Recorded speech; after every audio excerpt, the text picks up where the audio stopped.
Welcome, I am Adri Gregan, and today I am watching My Hero Academia Season 8, Episode 1, the beginning of the end, the start of the final season. I'm going to be honest, I am incredibly excited for this. I have been an avid My Hero Academia fan for about a year and a half, a little over a year and a half now.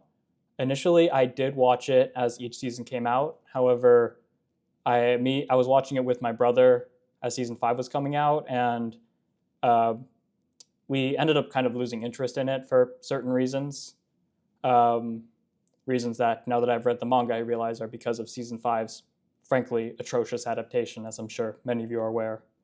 So I did read ahead with the manga. As season 7 was coming out, I started borrowing my little brother's books, and I read through the physical copies, and then I ended up reading online, and now I've read the entire thing, save for the final epilogue that was released separately. So other than that, I am a manga reader. I'm familiar vaguely with everything that happens. However, everything past, I would guess, episode 3 or 4, I haven't really read since it came out. So a lot of it will be almost pseudo-new, but most of it I will be vaguely familiar with. For those of you who haven't read the manga, don't click off just yet. I will keep most of this video anime only. I'll avoid getting out spoilers or trying to be too revealing, at least until the part of the analysis when I'll go over how it feels from a manga perspective. Other than that, my main perspective, what I'm going to be drawing here is just seeing how they adapt it, just how much they put into it, as we've seen from the trailers, and I have watched the opening. You can see that on my channel. It is a phenomenal opening, and it's clear that Bones is putting everything into this final season, these last 12 or so episodes. So I am incredibly excited. Honestly, I can barely contain myself. So I'm really looking forward to getting into this and seeing what we think about it.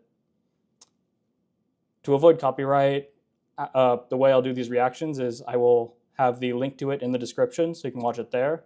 On YouTube will be my initial thoughts and then me going through the episode and just my overall analysis and my thoughts afterwards. So you can go ahead and click the link and see my reaction there, and then come back here for the review.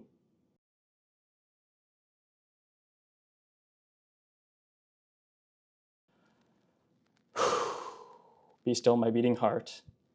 Let's get into My Hero Academia, the final season, episode 1.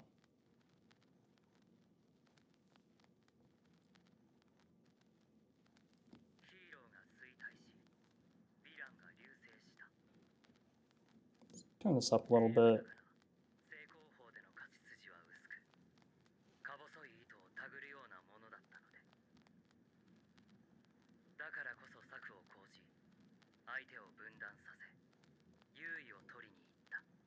What an incredible plan it was. I'll talk after the episode, but the way that both of these decisive battles were designed is just phenomenal. An incredible design decision by Horikoshi.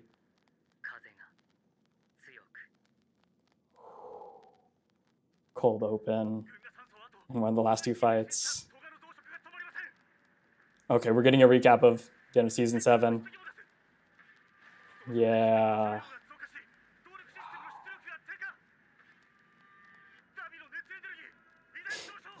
Before he exploded, yeah. Tell me we're going through episode 19 and 20 again. Yes, okay, phenomenal. I will watch this as many times as they put it in front of me. They're still fighting.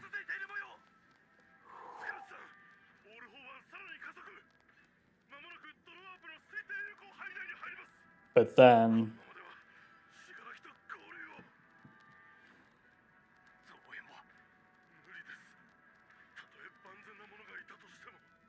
There's one.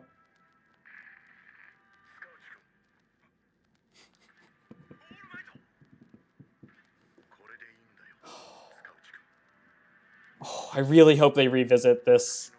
There was a flashback that they changed from the anime to the manga. I really hope they bring it here. Come on, you have to.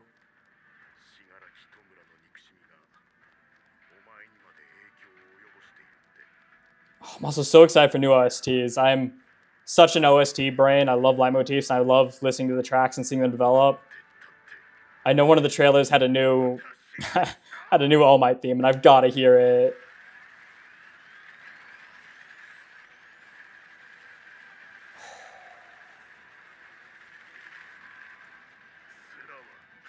Misenai to ne.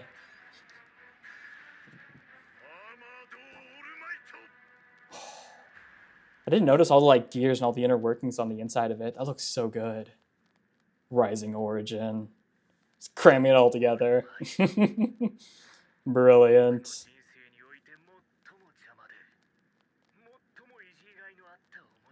We're not gonna get this entire like the fight again, are we? No, they're probably gonna go quickly through it, but I would not mind watching it over again at all. Not one bit. Warateru!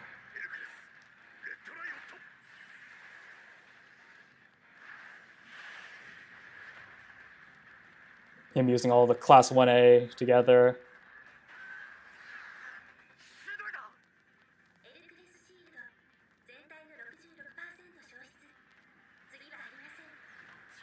$34% left. Easy day.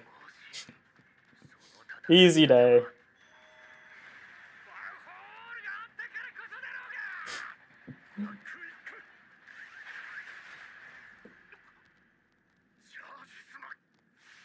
Then using Denki.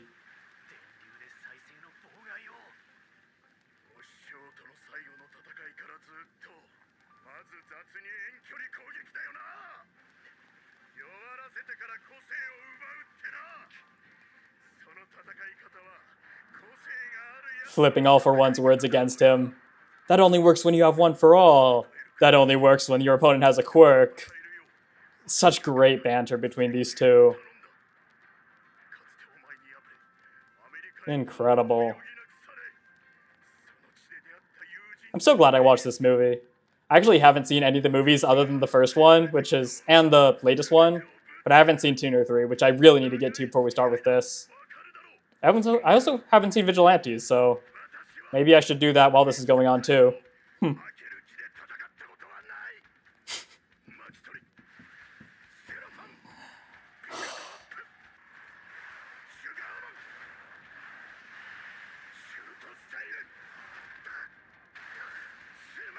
Talk about stealing the show. All Might is incredible. I think this is one of the few things, like, in this entire final arc, I didn't see anyone complaining about.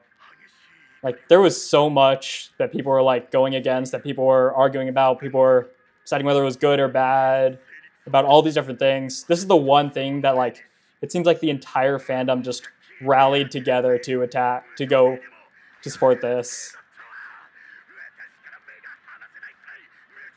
Absolutely incredible.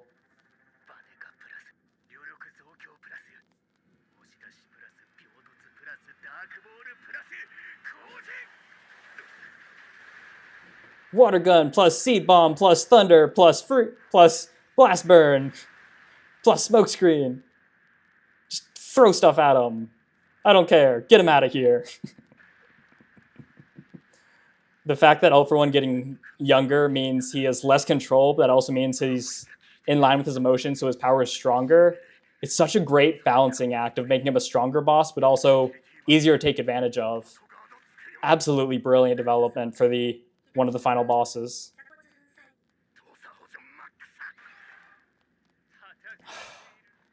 The fact that he kind of crushes himself to stay conscious for the pain. Makes me so uncomfortable. Ah!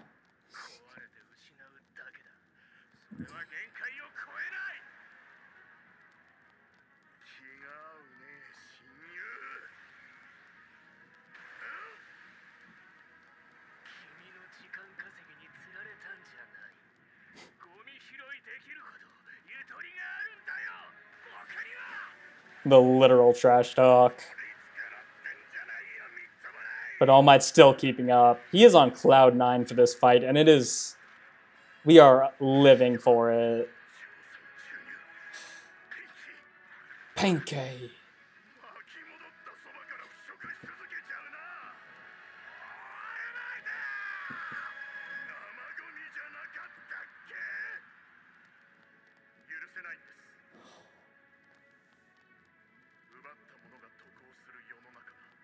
Oh, my past.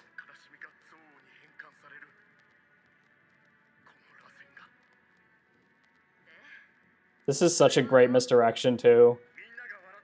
The setup where it's like, oh, there's this cycle of hatred. I need to stop them so this doesn't happen. But then the flip around to, I want to make a world where everyone smiles together. It's so in line with the Toshinori we know, and it's just so wholesome.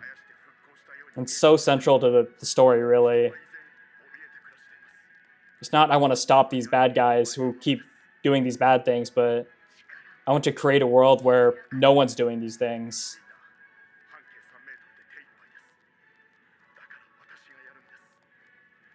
Fixing the world, not just weeding out the bad eggs, if that makes sense.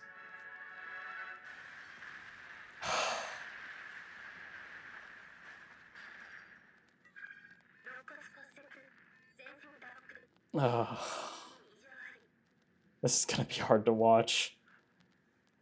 On the same rooftop.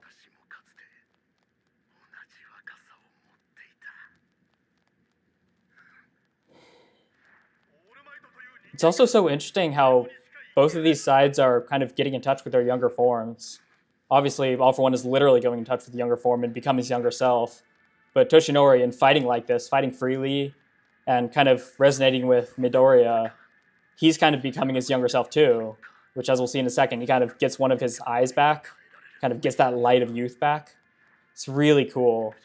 Even though this is like an old All Might versus a young All For One, and since they're both kind of connecting with their youths, which is just, the parallels just keep going in such a subtle way. Obviously, there's their powers, but I'll talk about that later. We're almost caught up, and that is way too long of a discussion to have during the episode. Ha ha ha ha ha! His signature laugh, just a little bit of quite a bit of ecstasy in there.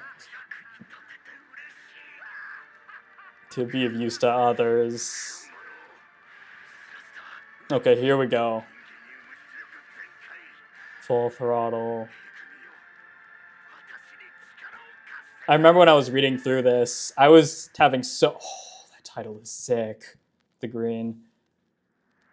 Oh, are those the half cards? That is incredible. Oh, that's perfect. Wow. Here we go. Okay. Tentacle, Froppy. Yeah, I remember going through the pages and being like, okay, who's next? When's this person going to come out? When's this quarter going to come out? It was so much fun flipping through. Shoto. Yeah. Oh, it's the trailer music. But without the chorus. Both of his eyes are back. Wow.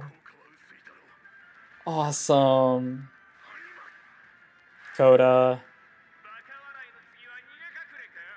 Here we go. One of my favorite shots in the manga. It's like one of the first ones right here. Oh. Sadistic face.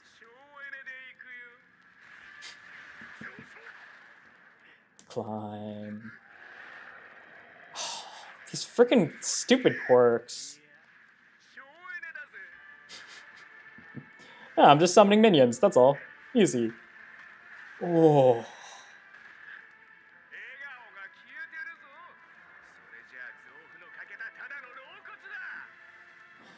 They are both living.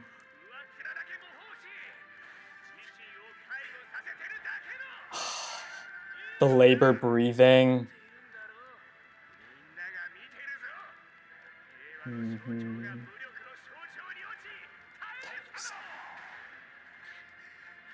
Just kicks him away. Bam!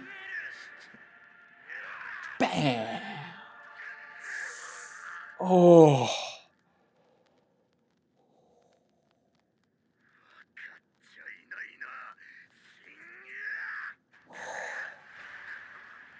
Oh.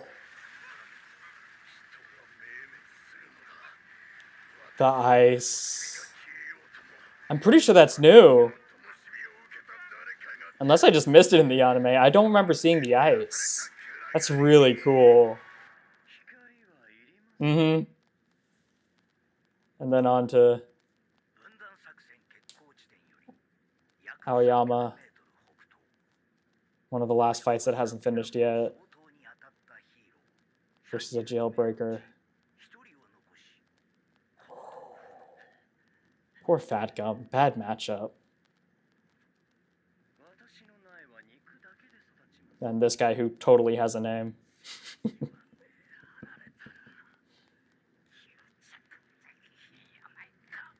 Yeah, just bad matchup. Nothing you can do.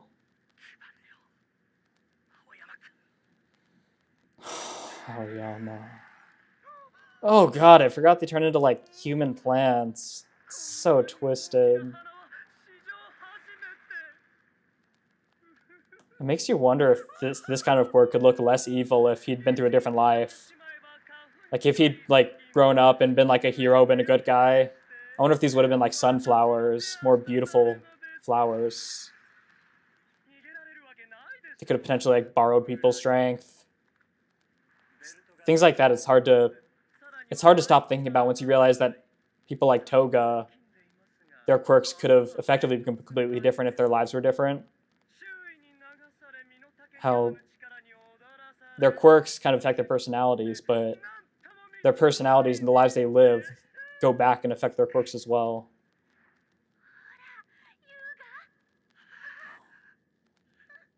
Everything they could to make his quirk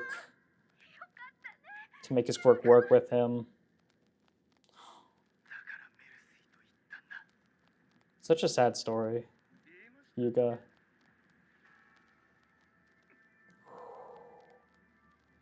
That's season 7 OST.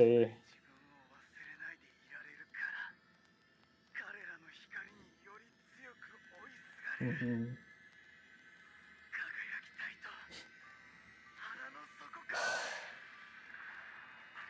The symbolism of the person who creates light being the one who's in the darkness. He creates light, but he aspires to become one with the light. Oh, this animation, even for this. Mm-hmm. Hagakure. Oh, wow. Wow. I did not think they'd go this hard on this fight. Wow. And then the light to the light. Mm-hmm.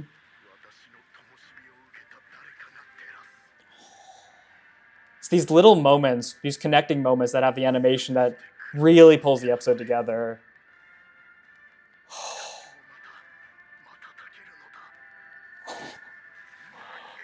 I can't cry in episode 1. No shot. Let's see it, Toshinori. Let's see it.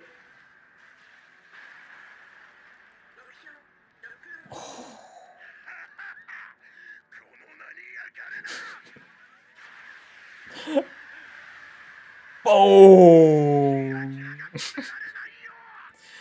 Oh, he didn't say it in English. It's too bad. The skeleton. Wow.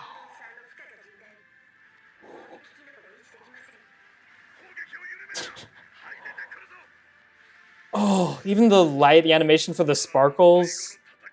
Exactly, yeah. Bringing it back. Wow.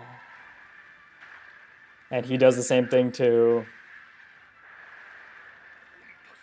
Oh, that's new.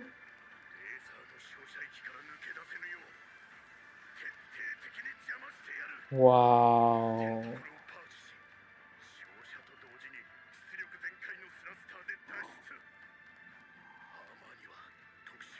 Invisible girl to refract light.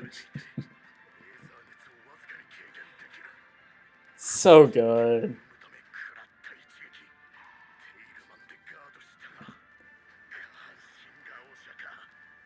I'll throw everything I've been given at you.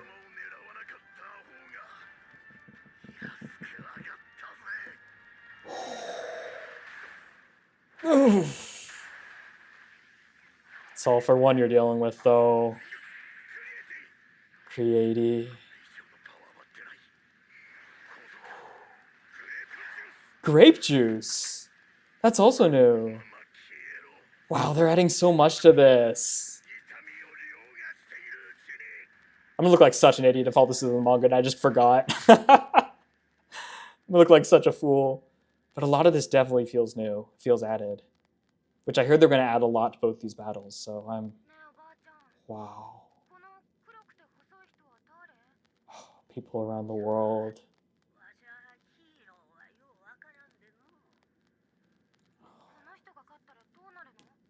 It's on the internet everywhere. Not even the internet, it's just live.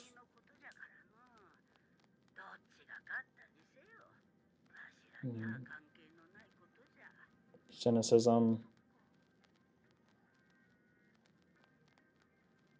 What happens in the ocean doesn't affect our little pond. What happens overseas doesn't affect our little country. But you can't help but root for it. Can't help but root for the hero. Yeah, too much. Honestly, you're a real one.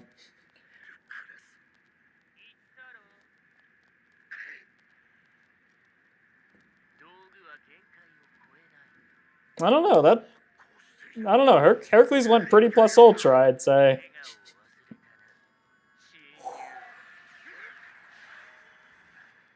Oh.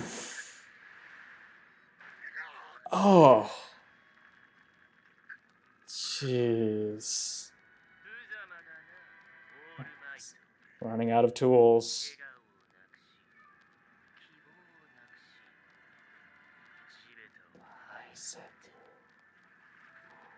Oh, jeez. Ugh. The spikes. I still have nightmares of you. Your guts strewn about the floor. Oh, here we go. Here we go. He's finally here. Fucking Green Goblin have an ass.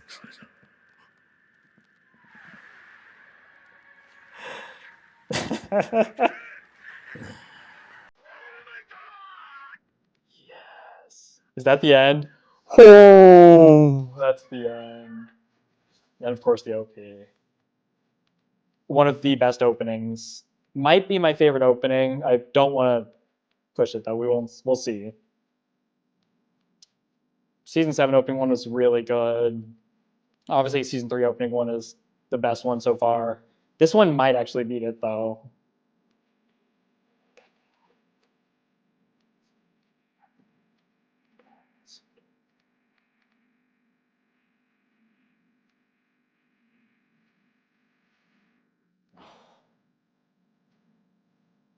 It's such a good, like, finale opening without feeling too, like, sad. It's got that energy to it, but it's got that you're in the last stretch of the race, you know?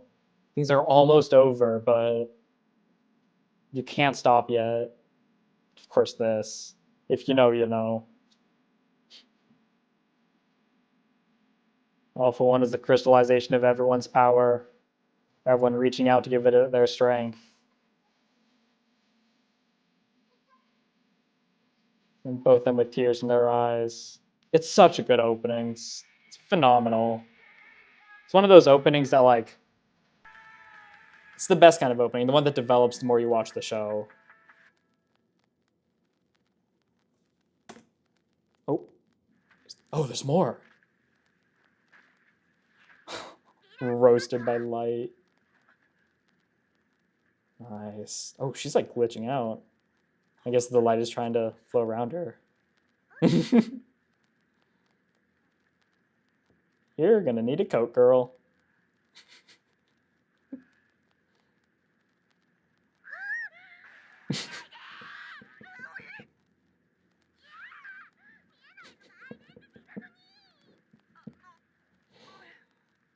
What a gentleman.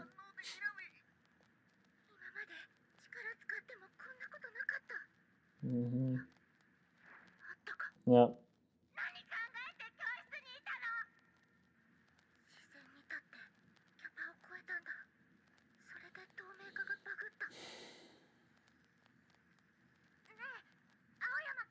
still like leaking out.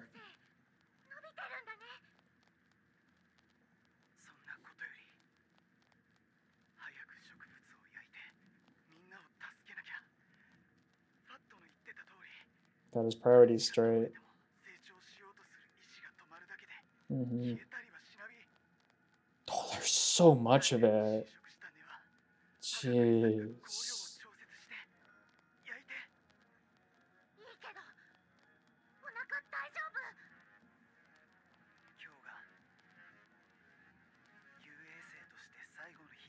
Gotta go out with a bang.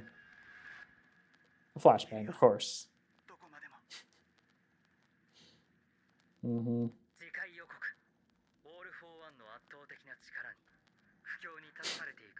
Still in trouble. It's certainly one way to put it. Oh. This one's gonna be raw. And then they're fighting too.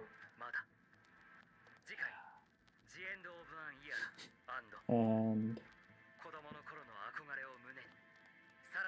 oh yeah. Incredible. What an episode.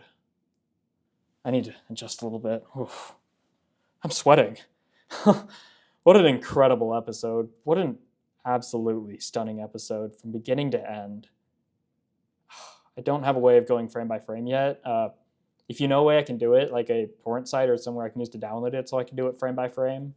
I'm on a MacBook actually, so I looked around but I couldn't find a way to do anything other than the 5-second skip I'm doing here, so this will have to be my stopgap in the meantime as I go through, but what an absolute pilot. What a beginning at the end. Obviously, first large part, we can kind of skip through this because this was all recap what we've seen before with different music. These mid cards are amazing. They look beautiful.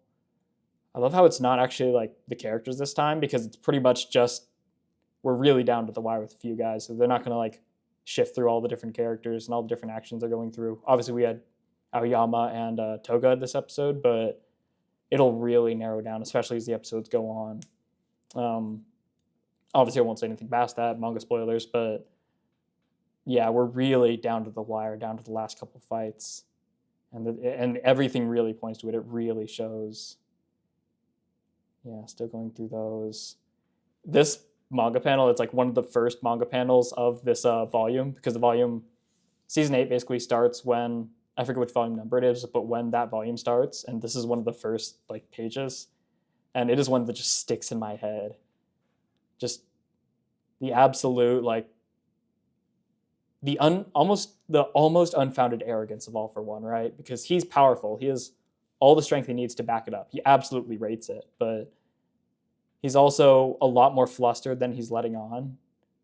And whether he's trying to hide it or whether he doesn't even realize it because he's so in the moment, he's so invigorated, he's so filled with life, whichever the case is, they're both really living in the moment. They are both living, you know? They're going through a time that probably neither of them ever thought they'd go through. Him still pointing out the cameras. They'll see how pathetic you are. Going through the wall. And then, I love, All Might points to it later, but it's a common thing for the villain to kind of outdo their arrogance to be their undoing, their hubris to be their undoing. But the fact that he doesn't go over the head, that he could have killed All Might right here. There are so many moments when he could just kill All Might. But because he's younger, because he's got this power up, because he's in his prime, he's not as analytical. He's not as smart. He's not as conniving as he used to be. He's still like trying to conserve energy. He's still smart. He's still very much the same All for One, but he's youthful. He's vigorous. He's emotional. He's hateful. And he's spiteful, most importantly. So he's doing these things that are going to come back to bite him. Like not going... It's Infinity War, right? Thanos, you should have gone for the head. But these little things that pile up. Then All Might doing everything he can to stall him. And this is so great. I love I love how this isn't just a non sequitur, right? Obvious. I mean, it's obvious. It's not like Loki or anything. It's very clearly the connections. The fact that there's Aoyama and Toru, and then All Might himself is literally being inspired. That's why they show these before we show how All Might plans to basically use his big attack on All for One. They show this first because that's the whole point. That's the whole point of this fight. The whole point of this finale, what Horikoshi's trying to show us is the inspiration of the young inspiring the old in turn, right? I can't stop twinkling. That's an absolute nuke. Look at that. I'd say that's going to leave a mark, but I mean, it's not. Man, All for One trying to talk this smack, trying to say that Hercules won't be able to go beyond like that. I don't know what you're talking about. All of these things are going plus ultra. You cannot convince me otherwise. They are going so far beyond their limits. Using Ojiro, obviously Todoroki before, Grape Rush from Mineta. And then this. This is probably one of the best one-liners Horikoshi has, especially in this final fight. Let's see what the whole thing is. Yeah. I have to finish you now while joy still surpasses pain. Basically, while I'm so filled with ecstasy, while I'm so filled with adrenaline that I'm not overwhelmed by my entire body falling apart. It's exciting and it's hype and it's awesome, but it's also terrifying, and like it's so easy to watch these animes and just see the fight scene and have it end and the episode end and the fight end and the show end, and you don't really think about if he survives this night afterwards, he's going to be miserable. He's going to be in so much pain. Even if Recovery Girl can get to him, it's just going to be agony waiting for him if he even survives. Okay, he's not actually crawling. You knocked him on the ground. Come on. Come on. If you're going to insult me, at least be accurate with it. And then, of course, Stain arrives. Obviously, Horikoshi being inspired by the comics. You can't tell me this isn't Green Goblin riding on his frickin' surfer thing. It's so great. Oh God, they put way too much detail on that tongue. We really didn't need to see that. It's definitely extra. Okay, yeah. I already went through the opening before. If you want to, you can go look at my reaction to that. I've got that there. I don't remember if there's a reason why his thing is still kind of flashing. Maybe it's just kind of he's lost control of it a little bit. Maybe he's just trying to keep it on. It's kind of like if he stops doing it, like when you're about to pass out, like you're in the middle of a marathon, you just have to keep moving. So if you stop moving, you won't be able to start again. Maybe it's something like that. He's just pushing himself so far beyond his limit. He just kind of has to keep it going because he knows he won't be able to reactivate again afterwards. Your quirk's getting better. And then, of course, you should probably take a break. Today's my last day as a UA student. There's no way I'm stopping now. So much work to do. Aoyama taking the dub here. All Might too, everyone. It's just such a great episode. I was kind of hoping, I'm kind of glad they didn't because it would have been kind of a spoiler, but I was kind of hoping they'd name this episode Can't Stop Twinkling. Just so the anime onlys are like, what? What does this mean? And then you'd see in the episode, but it would be kind of a spoiler to reveal the big surprise he has in store. So I'm glad they didn't do that. Yeah, it's a really, really solid. Look at that. Can't wait to see the next episode and we get the All Might and Stain team up against All for One. Such a good fight. Okay. That's the episode. There is one more thing I wanted to talk about though before we close it up. I think now is as good a time as any to talk about it. The fight between All for One and All Might, I wasn't too engaged, admittedly, with the community as it was coming out, like with the manga community. I'd seen like all the hate that came out. Pretty much every chapter, there's always something to complain about. A lot of it was founded. A lot of it was I didn't agree with. This was one of the things that it seemed like everyone galvanized everyone, brought everyone together, and everyone just loved this because this fight is just peak Horikoshi writing. It's peak My Hero Academia. I mean, obviously the other fight is incredible too, but there's a reason that you'll see like people reacting to trailers and getting ready for the first episode, watching the opening. A lot of people say they're more excited for All Might versus All For One rematch than Deku versus Shigaraki, the big literal final fight. But I think there's a really good reason why people are so excited for this fight. It's because this fight really is the culmination of the main themes that My Hero Academia has been building. Deku versus Shigaraki definitely has that, and I think it's definitely a better culmination of My Hero Academia in total. However, this fight is incredible because it stands up so well to that other fight, despite it being so much smaller and not so much less relevant, but it almost feels like a B plot, and yet it's practically stealing the thunder of the main fight. And the main reason is because of how much buildup there's been here, not just literally between these two characters, but between what they represent, right? Because All For One steals powers from other people. He grows stronger. He tries to grow infinitely, and he tries to become this all-powerful thing by stockpiling everyone's powers. On the other hand, One For All is a power that passes on the generations, that builds up a legacy that is greater than you, right? All For One creates a greater you. One For All creates something greater than you. And I think that's what's so powerful and what's so resonant about the idea of legacy in My Hero Academia. It's incredible. And you can see it in this fight. Obviously, All For One still has all of his quirks, but All Might doesn't actually have the quirks of his students because he's not stealing their quirks, right? And he's not making copies of them either like Dr. Garaki does. What he does is he creates things that are based off of his students. So almost like a reverse legacy. He is inspired by his students and creates machines. Well, he didn't create them, but had machines created in their likeness. Not to be a copy of them, not to succeed them, but simply as an inspiration to create something that is uniquely his, that pays homage to the people he cares about, to the people who influenced him, and the people that he initially influenced as well. So it's... Just I need some water. It's just, this fight is really that culmination between those two, the greater than yourself and the greater yourself. That inspiration, taking things from other people, the two sides of taking things from other people, literally taking and taking inspiration. And this really is such an incredible culmination of those two ideas that have been building. And I might talk about it later as they bring it up a little bit more, but the idea of succession is another thing that these two stand in stark contrast to.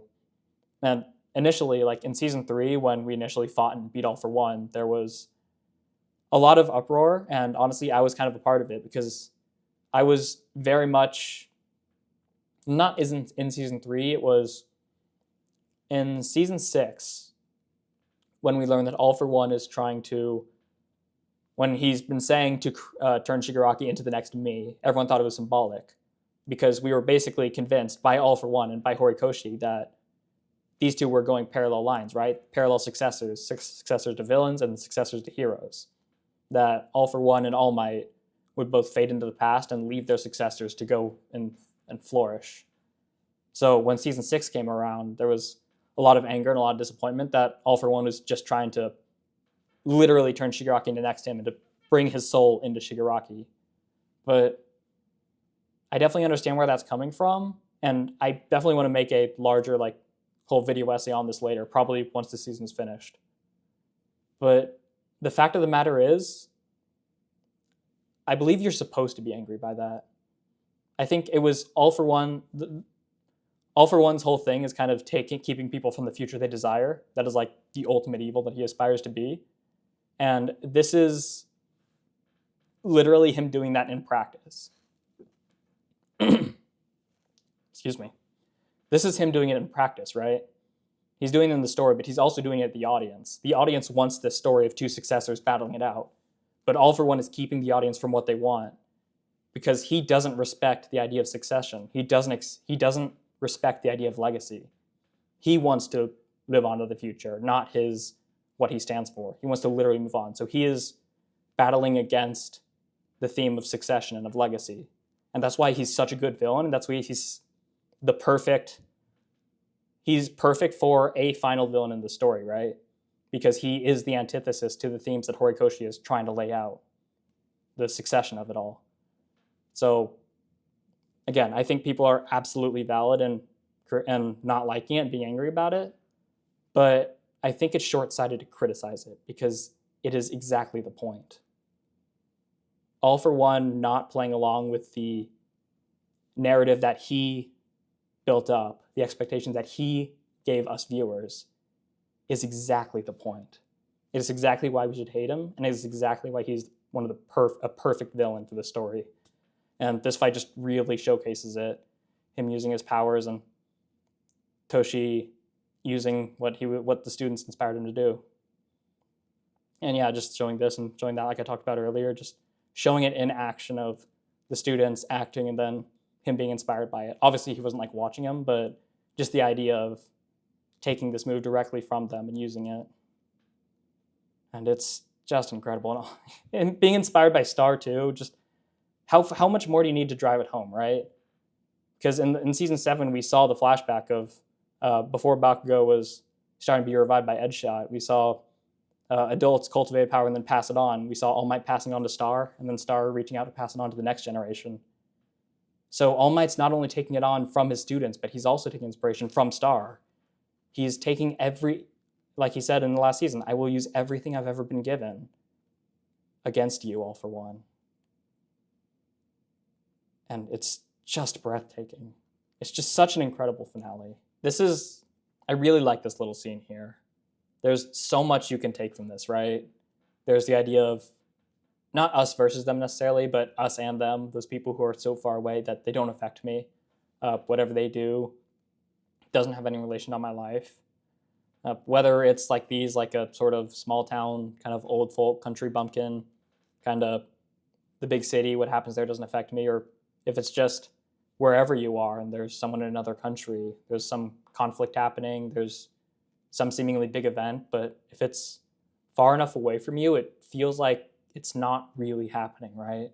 It doesn't really feel real. Obviously, this is a lady with some experience. She's lived a full life, so she's not like a child where she feels like it's not actually happening. It's not a literal disconnect, but it's sort of a cognitive disconnect that happens to anyone regardless of how old you are, regardless of anything. It's not a thing. It's not a matter of age or maturity. It's just an inevitable part of just being human, right? Of thinking and of the concept of distance. These things feel separate, so it doesn't really affect us. And at the same time, they're not necessarily wrong for that, right? Because when you think about it, even if they did care, what does that do? Right? I live in America, and in America, obviously, we're kind of the global superpower, so we've got our hands in literally every pie on the planet. So if anything's going on, we could hypothetically protest, we can do whatever we want, and we can try to have our government change the world for us, right? So we can theoretically do something.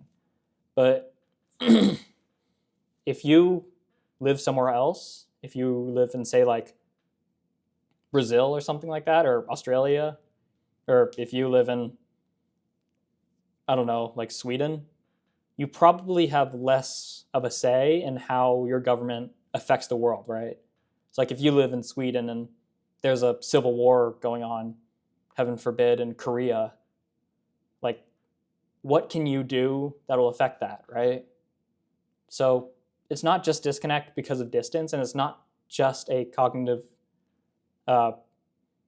it's not just the cognitive dissonance, but it's almost partially, it's sort of a coping mechanism, but it's not unfounded. It's fair, because if you worry about everything that's going on in the world and you can't do anything about it, then you're just going to live a depressed and anxious life, and that'll be it. You won't do anyone any good. You're just going to ruin your own life. You're not going to affect anything. So this isn't to criticize people who have this belief that, like, there's no point in, like, putting my emotions behind this. There's no point praying for someone's victory. because no matter which one wins, it won't mean a thing to us. It doesn't really matter if that's true or not, because what matters is that she gets to live her life, right? She gets to live how she wants. And she's not going to let that thing that's happening all the way across the ocean that she can't affect at all control her life. I mean, as someone who's dealt with a lot of mental health issues, I think I could probably learn a thing or two from that, but I also live in America, so I could theoretically do a thing or two if I put my mind to it and if I work together with other people, protest like I was talking about, all that stuff. But it's hard, right? Where do you draw the line between I can't affect this, so I won't let it affect me, and have I tried to see if I can affect this, right? It's that balancing act of how much you want to affect the world and how much you want to let the world affect you, because it's a two-way road. You can't just go one way. You can't just try to affect the world without it affecting you. You can't just watch the news and watch the world fall apart and not feel affected by it. At least most of us can't. So you've kind of got to figure that out for yourself, depending on where you live, what you believe, what's going on, what you're watching. But I also think there's something quietly powerful about this little kid who's, I don't know, 6, 7 years old maybe. He realizes that he can't affect anything, he won't change anything, and that might not affect him. Obviously, we know it will. It'll affect the whole world, but for someone like this who doesn't know if this will mean anything, but he can't help but root for it, right? Because you can't help but root for the good guys. You can't help but root for the heroes. And not even just heroes and villains. It's hard not to root for the guy who's clearly bleeding and struggling and on his last limbs, but still fighting, right? It's not about the hero, it's the underdog. And everyone loves a good underdog. Yeah, that's this episode. I hope you enjoyed it. I hope you're looking forward to the next one. I know I certainly am. I can't wait to see how these go, especially with how I know how things are going to turn out this next episode and screenshots I've seen from the next episode. There's a certain event that I am incredibly excited for. I hope you're excited for it too. If you've already seen it, I hope you're excited to watch my reaction to it and my commentary, my review, my analysis. And yeah, thank you so much for stopping by. Have a lovely rest of your day.